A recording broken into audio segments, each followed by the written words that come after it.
Menkumham rapat dengan Komisi 3 DPR tanggal 1 April 2020. Menkumham mengusulkan revisi PP nomor 9 tahun 2012 yang menyebut kriteria dan syarat yang memungkinkan pembebasan napi koruptor. Menkumham mengusulkan pembebasan napi koruptor.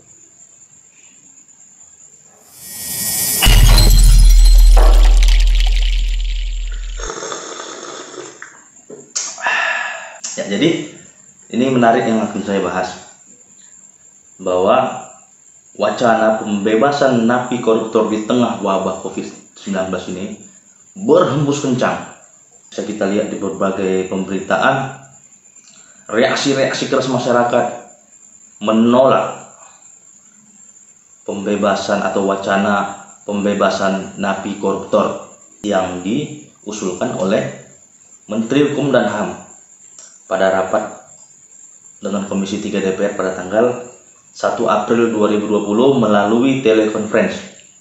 Nah, kalau kita bisa lihat juga pemberitaan, terjadi ada ketegangan antara Najwa Shihab dengan Menteri Hukum dan HAM. Nah, jadi di situ Menteri mengatakan itu masih usul yang bisa saja ditolak atau tidak disetujui oleh Presiden. Namun media sudah terlanjur menghembuskan ke sana kemari. Nah, itu keberatan dari pihak kementerian. Pihak dari Najwa Shihab juga menjelaskan bahwa wacana tersebut diusulkan langsung oleh Menkumham, gitu kan.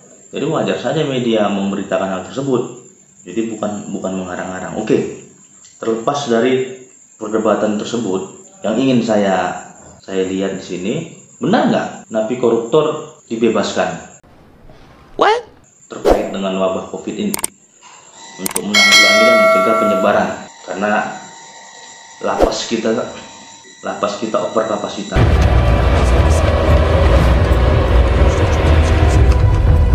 Jadi untuk mengurangi, maka dilakukan atau akan dibebaskan narapidana yang ada di lapas. Nah, ini yang berhembus kencang di masyarakat, termasuk napi koruptor. Ditolak keras, bahkan ada petisinya, petisi menolak. Nah, namun perlu kita lihat bahwa wacana tersebut ditolak oleh Presiden.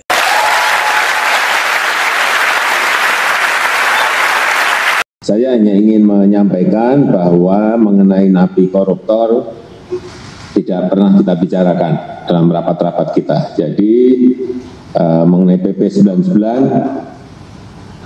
2012 tidak ada, perlu saya sampaikan, tidak ada revisi untuk ini. Jadi pembebasan untuk napi hanya untuk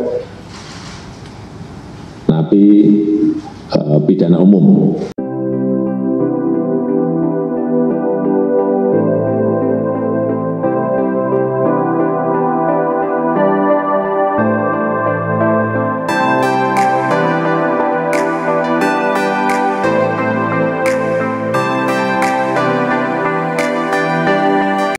Pemerintah menolak. Jadi sehingga di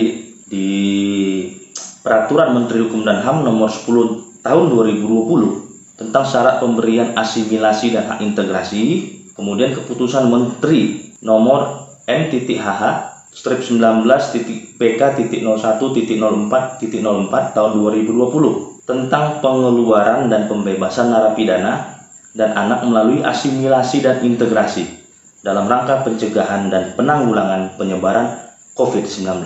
Nah, jadi kita perlu lihat apakah di Permenkumham dan Kepmen tersebut berlaku untuk koruptor. Nah, itu yang perlu kita lihat di sini. Maksud dari asimilasi dan hak integrasi. Jadi asimilasi narapidana itu proses pembinaan narapidana dan anak yang dilaksanakan dengan membaurkan narapidana dan anak dalam kehidupan masyarakat. Jadi dalam pengertian asimilasi, narapidana tersebut menjalani hukuman atau dibina. Kalau bahasa kita sekarang lembaga pemasyarakatan, jadi dibina ya.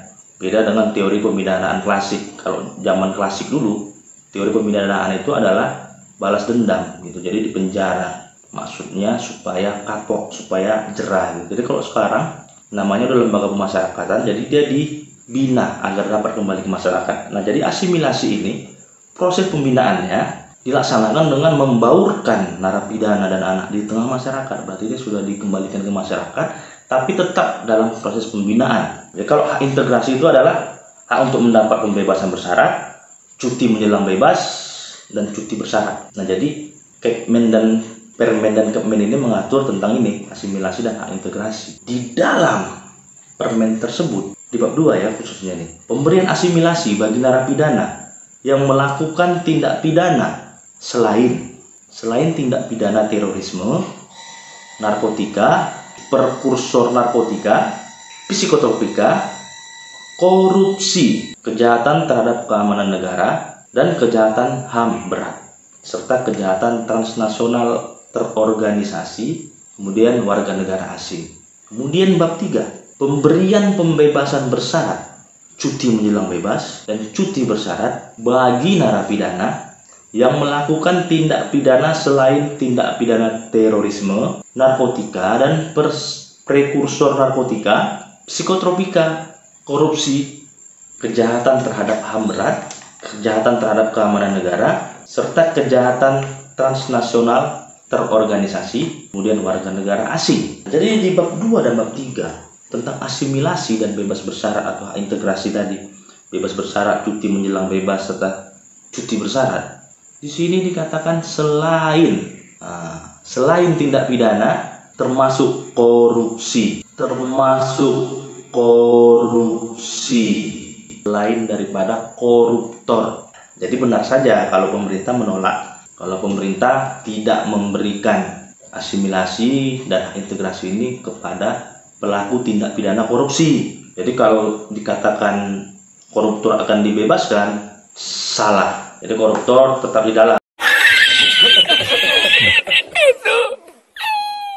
Nah, jadi di PP nomor 9 tahun 2012 tentang syarat dan tata cara pelaksanaan hak warga binaan pemasyarakatan mengatur pengetatan remisi bagi terpidana narkotika, terpidana korupsi, dan terpidana teroris. Masuk lagi dia sesuai dengan PP ini.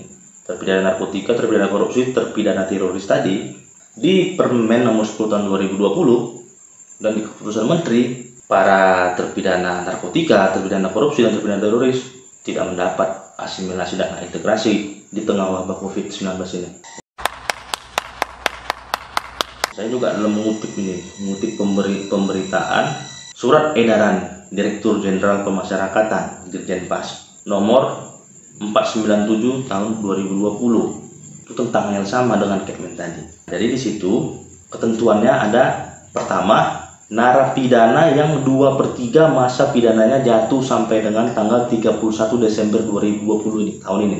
Jadi anak yang setengah masa pidananya jatuh sampai dengan tanggal 31 Desember 2020. Narapidana dan anak tidak terkait dengan PP nomor 99 tahun 2012. 4. Tidak sedang menjalani subsidiar dan bukan warga negara asing. Nah, jadi di sini kembali lagi, walaupun bukan untuk koruptor, kita juga sebenarnya resah kan, ada narapidana yang dibebasin. Ini perlu kita garis bawahi, narapidana yang akan diberikan asimilasi ini, ketentuannya itu adalah narapidana yang 2/3 masa pidananya jatuh sampai dengan tanggal 31 Desember 2020. Jadi tahun ini memang dia sudah menjalani 2/3 masa tahanannya. Jadi tidak semua narapidana. Jadi kalau ada yang baru masuk, baru setahun menjalani, hukumannya 10 tahun ya belum bisa. What? Tak dalam. Ketentuan tadi itu bisa dilihat di pasal 23 ya. Pasal 23 ayat 1. Berlaku bagi narapidana yang tanggal 2/3 masa pidananya dan anak yang tanggal setengah masa pidananya sampai dengan 31 Desember tahun 2020. Jadi memang tahun ini dia sudah menjalani 2/3. Jadi kalau sudah menjalani 2/3 sudah bisa bebas bersyarat. Jadi kepada mereka bisa sekarang karena membludaknya lapas kita ya. Jadi wacana atau isu yang berkembang di masyarakat terhadap isu atau wacana koruptor akan dibebaskan tidak tepat ya, atau tidak terbukti.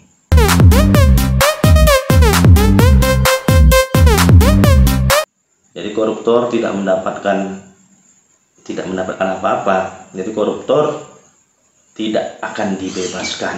terkait dengan pencegahan wabah COVID-19 ini.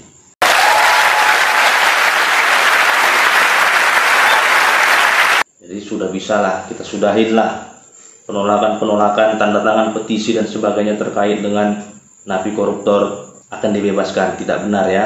Memang di awal ada wacana seperti itu, cuman sudah ditolak oleh pemerintah, sudah ditolak oleh Presiden Jokowi. Karena apa, memang extraordinary crime. Apalagi koruptor ini kan istilahnya kan sangat menyengsarakan rakyat.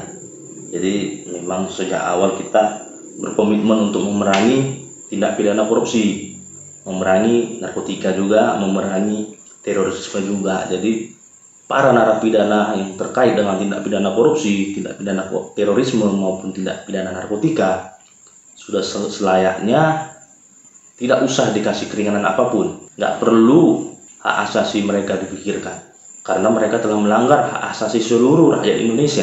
Jadi hak asasi mereka nggak usah dipikirkan. Memang terlihat kejam, seperti tidak berhati nurani, seperti tidak berperi kemanusiaan, tapi ya apa yang mereka lakukan juga sangat jauh tidak berperi kemanusiaan, khususnya itu ya bagi narapidana terorisme, narkotika, dan korupsi. Negara sedang berperang memberantas tindak pidana tersebut. Jadi sudah wajar kalau ada penolakan-penolakan dari berbagai lapisan masyarakat dengan kencang, dengan keras menolak wacana pembebasan koruptor dengan alasan pencegahan virus COVID-19 ini. Nah, jadi saya ingin juga mengajak berdiskusi nih pada para penonton, setuju nggak terhadap pembebasan narapidana ini kan? Terlepas dia bukan narapidana korupsi, ini berlaku untuk narapidana umum, berlaku tindak pidana umum. Ya kalau saya pribadi berpendapat sebenarnya ya, tapi ini kan sudah keluar peraturannya, sudah harus dilaksanakan, sudah berlaku. Maka mungkin nanti narapidana sudah banyak yang pulang ke rumah masing-masing, yang memenuhi persyaratan sesuai dengan Permen ini dan Kepmen ini. Nah, namun sebenarnya kalau dengan alasan pencegahan COVID-19, ya kurang relevan lah, kurang tepat. Kenapa? Karena justru mereka lebih aman di dalam, ya kan? Karena kan selama ini penyebaran COVID ini kan sebenarnya dari luar, bukan dari dalam lapas. Kalau kita ingat dulu pertama sekali negara mengumumkan itu tertular atau tersebar dari warga negara asing. Justru mereka lebih aman di dalam lapas, walaupun kalau alasan overkapasitas itu dari dulu kita tahu. Dari dulu memang lapas kita overkapasitas. Jadi kalau alasannya pencegahan wabah COVID, nah menurut saya kurang relevan lah. Karena begitu mereka dikembalikan ke rumah, justru potensi mereka tertular COVID semakin besar. Mereka belum tentu juga semua berdiam di rumah. Bisa saja ada yang ya nongkrong sana nongkrong sini, bepergian keluar dari rumah. Nah, akhirnya justru mereka jadi tertular atau jadi perantara tertularnya virus. Sementara kita disuruh di rumah saja supaya jangan ikut berperan dalam penyebaran virus ini. Jadi sebenarnya mereka lebih cocok di dalam saja. Justru di dalam lapas mereka lebih gampang terisolasi, tidak kemana-mana. Nah, yang perlu dibatasi itu adalah kunjungan dari luar. Jadi kalau dibuat peraturan dilarang dikunjungi gitu kan, nah, itu lebih tepat, lebih masuk akal, lebih relevan. Ya, daripada harus dibebasin, harus dilepasin, harus diberi asimilasi gitu kan. Terlepas dia apakah narapidana koruptor atau bukan. Semua narapidana yang berada dalam lapas, menurut saya lebih aman di dalam. Itu kalau menurut saya. Kalau menurut penonton bagaimana? Itu yang saya sampaikan. Bagaimana pandangan dari penonton? Kita ketemu di video saya selanjutnya. Salam.